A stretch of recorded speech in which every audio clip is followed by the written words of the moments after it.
Welcome to the EVERBLACK Podcast. On this episode, we chat to Scott K from Voyager, who are currently on the road with 12 Foot Ninja on the Upload Tour, which was a run of shows around the Australian Download Festival last week.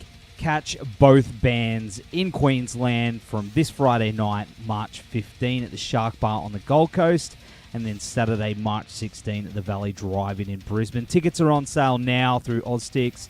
Go see two of the best bands our country has to offer, because they're both just not only phenomenal live, but their albums are just killer. And I can't wait to get my hands on the new Voyager album when they finish that. So you'll hear all about that in the interview with Scott. So stay tuned. But before then, we have to mention that this episode is brought to you by Blacklight Art and Design, who are the go-to for all our screen printing needs. They've done all our shirts and hats for EVERBLACK Media, and I highly recommend checking these guys out. Big shout out to Karen and Buzz. Love your work, guys. Go to www.blacklightad.com.au and order your merch there. This show is also brought to you by our good friends at RW Promotion, who are the best in the biz when it comes to stickers, flyers, banners, badges, and all other promo you need for your band or business. Go to www.rwpromotion.com.au and check those guys out. Also want to give a shout out to the guys at Lumberpunks Axoring Club, who now have two venues in Queensland, one in Miami on the Gold Coast and the other in West End in Brisbane. Lumberpunks is an axe throwing club which is perfect for date nights, solo adventures, putting a club together. You can go down there with your mates and throw some axes and listen to some metal, or even if you don't listen to metal, you can put whatever you like on. It's a free world, I guess. But metal is obviously recommended. All sessions are 1.5 hours in length and comprise of a safety induction, instruction on tactical tomahawks and hatchets, and then competitive play. Receive 10% off your session when quoting EVERBLACK in your booking notes. Terms and conditions apply. Big thanks to those guys for swinging that our way. No pun intended. Go check out Lumberpunks. It's just a hell of a good time. All right, here is my chat with Scott K from Voyager. Go see them this weekend. Enjoy. Scott, good to talk to you again, man. How's things going? It's been great, man. It's just been an awesome time hanging out at Download, and yeah, I mean the hospitality has just been really amazing, and the fact that people showed up early for the set was awesome. The whole thing's just been sick, really. Well, I saw you at Download on Saturday, and you guys just played a killer set. How was it from your side of things? It was awesome. We don't often get the opportunity to play on such a huge stage, so we try to take as much advantage as possible. So, as I like to say, there's lots of room for activities on that stage, so we try to use it all up. But yeah, it was awesome, and honestly, it was really cool to see how many people were willing to get down so early as well, because these festivals go for nearly 12 hours. So I wouldn't expect people to get down so early and be so keen for it, but everyone who was there was just like stoked. So yeah, a big thank you to everyone who came out early.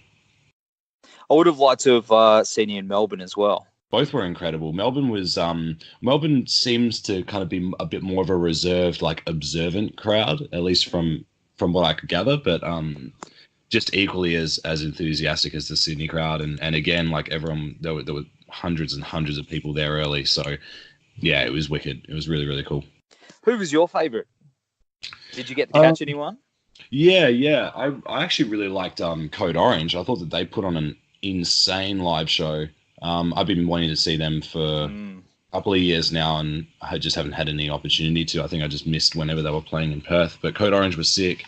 Caught a bit of Slayer, who were awesome, and honestly, I just love 12 Foot Ninja. Like we're touring with them at the moment, and it's wicked to see them on a larger stage as well, just absolutely smashing it. So that was really, really cool. Did you get to meet anyone there? Maybe someone you look up to?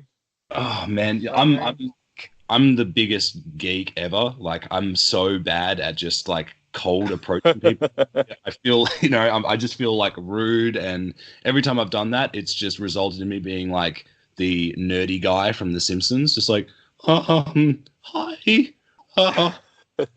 It doesn't work out well for me. So I like to have these things happen organically, if they can. So really, we just kind of kept to ourselves. And I saw a few people around the traps who I've played gigs with in the past, and that was really awesome. And actually, just a bunch of mates in the crowd as well, which is really nice. Just people who have moved here and there. So I kind of kept it more low key. And had a few good party. Oh yeah, it was great, man. Just like like I said before, the hospitality was just like incredible. I think that everyone who was working in the hospo group backstage all deserve a lot of praise, and the food was awesome, the drinks were great, and honestly, it was. I very rarely get these experiences where I genuinely feel like a bit of a rock star, and this was like one of those experiences. So yeah, it was amazing, man. So I thought you'd get that overseas, because you guys are pretty well known over in Europe and the States and stuff. Yeah, Europe pull out a lot of stops for everyone. Their standard is pretty damn high. So that's you're right. You're dead right. Europe is on the same level a lot of the time. But for Australia, because I guess when you're doing gigs around here, you get a carton of beer on average for a show at a local. You get a carton? Yeah, pretty much. Oh wow. Yeah. Jesus. Yeah, it's a bit like that. So, it's an interesting contrast going from Australian riders to European riders. Like, far out, how do they afford this stuff? Like, it's crazy. But then, European bands, when they come over to Australia for the first time, they're like, oh, where is the catering? And you're like, man, you're not going to get any of that here. Here's a straw, one beer, and a Macca's cup, and and a Macca's voucher. So you get 6 nuggets to share. Go ahead. That's the best we could do. That's or in most places it's like, oh yeah, there's the toilet. Yeah. Have fun. Do we have a shower? If you want the toilet for that, go for it. Yeah. But so when we get one drink ticket up here, it's like a miracle sometimes. There are places, jokes aside, there are some places that treat you quite well, like the Shark Bar and stuff like that are pretty good. But there have been some places that I've played where it's like, can I just have water out of a clean glass? Yeah. Right. And they like spit shine it, hand it to you. You're like, oh, cool. Right, yeah. It's an amazing contrast. So whenever there is anything above bare minimum, we are super appreciative. So the festival was just awesome. And I think, considering what this is this the second year that Downloads run? Yes. Okay. Yeah. I mean, considering that it's also in its infancy, the organization has been pretty damn good on the whole as well, considering how massive these things are to set up. Like when you actually see all of the trucks and everything from the back end, it's insane the amount of work that goes into this. So, I just encourage everyone to get their tickets and try and keep this thing going, because obviously we don't have a lot of heavy metal representation these days in festivals and in radio play and all this sort of stuff. So, the festivals are the only thing that really keep this scene alive a lot of the time. Absolutely. And you're not the only one that said that. Even from my side of the fence, I had an absolute blast. I thought everything was so well organized. Yeah, absolutely. Like not to bring too much of the local politics in, but like this whole nonsense with Sydney's new laws. I mean, looking at the police presence at that festival, man, every single cop, bar one incident that I saw, were just standing around, just hanging out. It was like a giant waste of government money and more private money for the festival to get all these cops here who were just standing around doing nothing, which, is bad in the sense that this money had to be spent, but good in the sense that, maybe this shows what it's actually like, that there really aren't as many problems as espoused, and, this whole thing can just go away eventually. I'm actually surprised that you said that there was an incident, because I didn't see, from my side, everyone was cool, man. Yeah. Everyone there, in the pit, everyone was picking each other up, helping each other out. Yeah, definitely. There was only one incident, and it was one guy being carried out of the venue by 2 police, and that was it. And a couple of cops interviewing some witnesses or something. So, I mean, I don't want to make any assumptions, but Obviously one guy got kicked out of the venue, and that's literally all I saw. The rest of the day was just like completely peaceful, and yeah, there were no issues at all. So yeah, I'm just really hoping that the Sydney local government can kind of get their shit together and get rid of these ridiculous rules, because I mean they're just not necessary.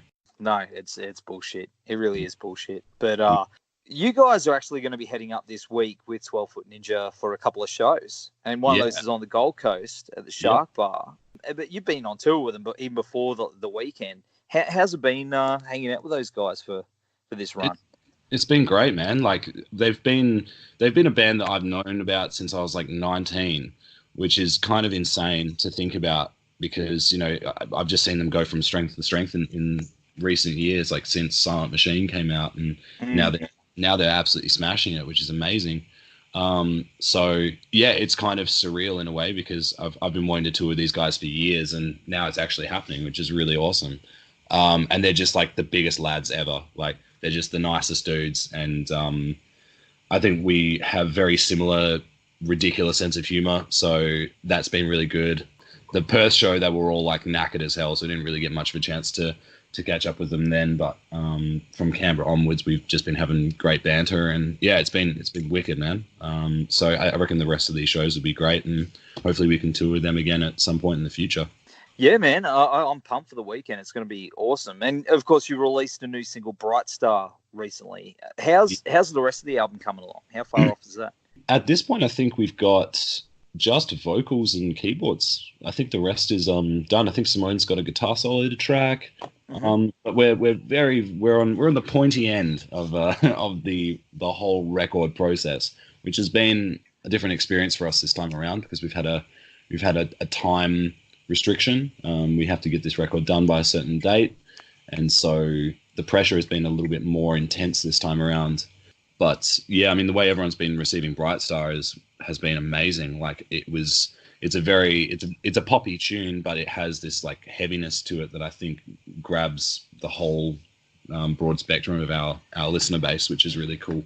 And this record so far is like both poppier and heavier than anything we've ever done before. So we're really taking these extremes in contrast, which is really cool. So I'm excited to see how people respond to it. I'm not sure how they're going to respond to it, but I guess we'll see. Well, if it's anything like the single, man, I think it's absolutely going to go off. Recently signed to Season of Mist, and how's that been? It's been great. It's kind of good having a label kind of kick you up the butt a little in terms of getting things done. So a little bit of that time pressure has been really good for us, because we tend to postulate on a bunch of writing ideas and kind of almost overanalyze everything that we do from that perspective. So having someone just say this is the deadline and you have to meet it has actually been kind of good for us in a way, because it's just it's forced us to make quick and hard decisions. And I think that's a really important skill to have as a band. And I think I'm just really stoked that we've got a group of people behind us that really believe in what we do, because having a label support us, because the last 2 records we did were completely on our own, self-run, self-funded, crowd-funded, which has been awesome.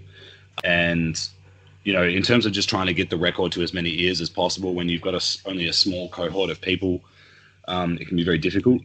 So having Season of Mist behind us and, pushing us out to all of their contacts and everything, hopefully it'll just mean that we can reach more people, which is kind of the whole goal with this thing.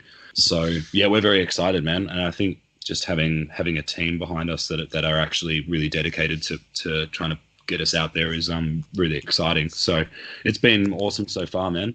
Yeah, that sounds amazing, man. I definitely can't wait to hear what you guys have got cooking up. But the band has also shared the stage or stages with, many legendary bands like Deftones, Sixth, Cannibal Corpse, Leprous, Nightwish. Coheed and Cambria was another one of my favourite bands. List just goes on. Which of those bands that have you played with that maybe have you built up friendships with and stayed in contact with? I think that the primary one for us has been Leprous, actually.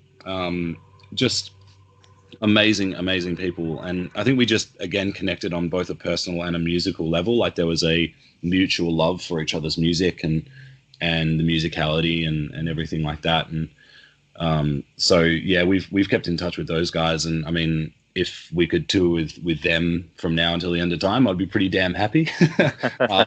They're just rad people. And actually, a band from the States called Oceans of Slumber as well, who we've maintained a little bit of contact with, and those guys were rad as well. They're going through a couple of member and lineup changes at the moment, but I'm sure they'll be back at it at some point very soon. Yeah, I think it's primarily those two. It's obviously when you're touring with much larger bands, it's I guess our assumption, or at least my assumption, is that they've done this stuff for years and they've met so many people. So I guess it's I sometimes feel like it's encroaching on personal space to try and like force up some kind of long-term mateship. But I mean, obviously, when you're working together, you want to make it the best experience you can. And touring with Deftones was actually an awesome experience because all those guys were super lovely as well. So, it's bands at that level that you go, like you kind of want to give them a bit of their space because they've done this stuff for many years. And so there's a bit of that sort of respect the space kind of thing that you do. So I personally find it really difficult. Like I said before, I'm a bit of an awkward dude sometimes. And so I find it hard to break the ice with some of these bigger bands because of that. And I don't know whether that's just like a perception thing at my end or whatever, but yeah, I just tend to err on the side of, respecting the space, I guess. I think that's good advice, definitely. They're like, I can't wait to meet so-and-so. Yeah, exactly. Yeah. You kind of get the job done first, and then if you have the opportunity to hang out, then you do that, So I guess it's just keeping your priorities in order. That's it. Be cool. Well, both you and Simone are just amazing guitar players.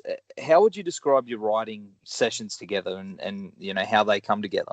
Thanks, man. It varies a lot because the way that Voyager writes is we take a lot of different approaches. Like we spend quite a bit of time in the jam room nutting arrangement ideas out, but then each of us kind of respectively go back and spend a bit of time in our own writing ideas that we have concocted in our heads that could potentially work for a song. So that we do this really interesting mix of, everyone in the jam room, and then maybe 2 or 3 people in the jam room, and then time alone. So we kind of combine those 3 elements into our writing process. So when we've got specific like guitar based ideas that we need to nut out, then me and Simone usually come over to my place and we'll write a couple of riffs and then kind of go, all right, well, what can we do with this? Like Simone tends to have a really good ear for arrangement, and she kind of goes, oh, maybe on the 3rd repeat of this riff we can do this little idea, and would noodle something out. And so there's like a ton of collaboration, and it's done in sort of either the entire group or in smaller groups or whatever.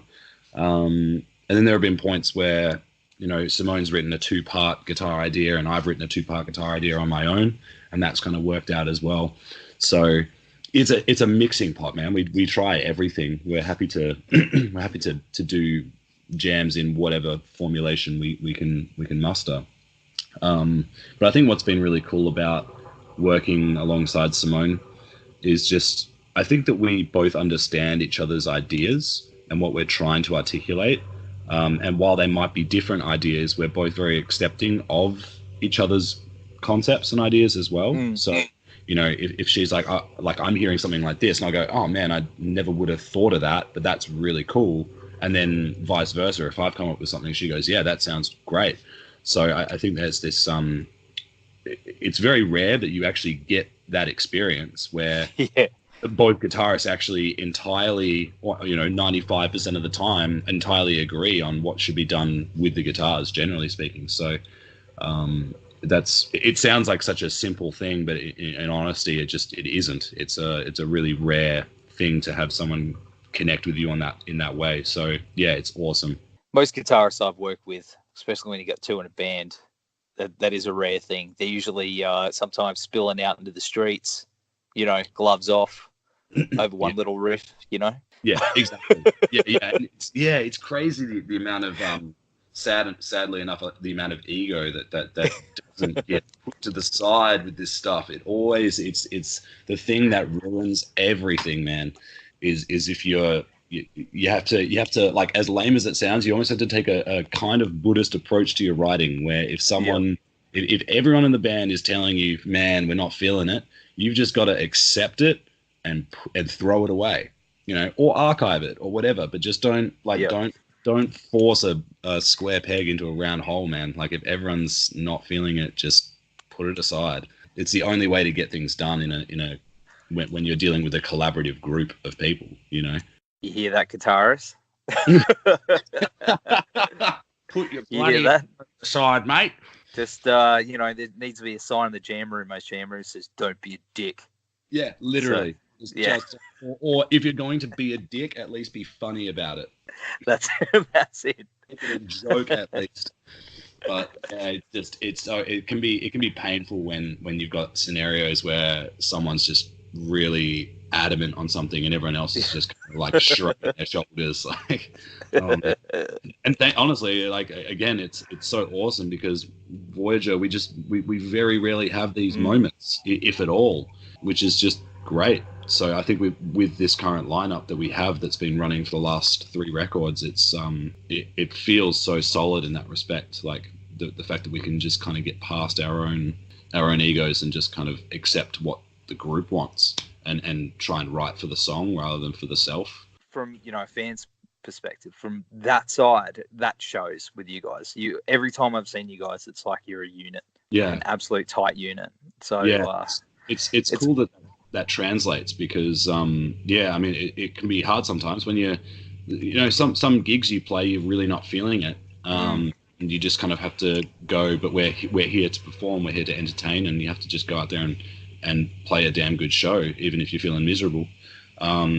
And sometimes you come off the stage feeling better as a result. But yeah, it's awesome to hear that because a lot of this stuff is unspoken stuff that you don't know whether it's not a tangible thing when you're seeing a performance, whether everyone in the band are mates, but it's really cool to see that does translate with us, and I think that's one of the things that maybe sets us apart from other bands is that when we play live, we're genuinely enjoying each other's space and energy, and I think that's an awesome thing. Like I couldn't imagine doing a tour or playing music with people I don't like. Like I would quit music, man. I wouldn't be in hands if I was sitting next to someone I genuinely did not enjoy spending time with, That's awesome to hear. I hope the other guys, hear that. Because that's we try to communicate. We're a bit of a mushy group sometimes.